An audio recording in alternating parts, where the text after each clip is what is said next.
आणि अप्रतिम केलं.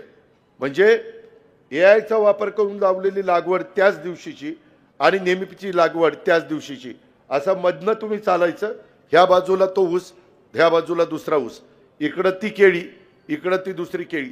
लगेच तुम्हाला खोडामध्ये फरक दिसतो, केळीच्या घडामध्ये फरक दिसतो.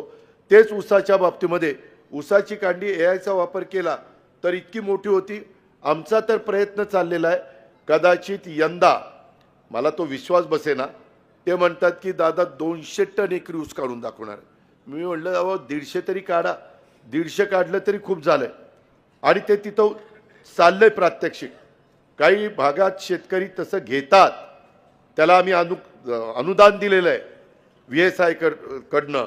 असा आज वेगवान तंत्रज्ञानाच्या युगात आपली शेती आधुनिक पद्धतीनं करणं ही बाबांनो काळाची गरज आहे.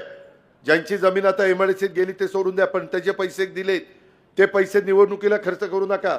काहींना जमिनीचे पैसे आलेत, केले बायकोला उभं, हां लढ तू. अरे पण वाटोळे पैसे संपल्यावर काय करणार?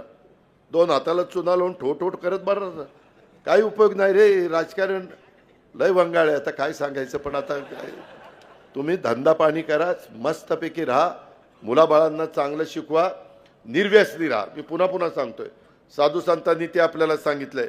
हे सगळं एआयचा वापर उत्पादकता वाढवण्यासाठी आणि बाजारपेठेत जगाच्या त्या स्पर्धेत टिकून राहण्यासाठी आपण वैज्ञानिक दृष्टिकोन हा स्वीकारला पाहिजे. याच पार्श्वभूमीवर राज्य सरकारने पण कृत्रिम बुद्धिमत्ता त्याला म्हणतात इंग्लिशमध्ये आर्टिफिशियल इंटेलिजन्स, अत्याधुनिक तंत्रज्ञानाच्या मदतीने शेती सुधारण्यासाठी भरीव पावलं उचलली जातात.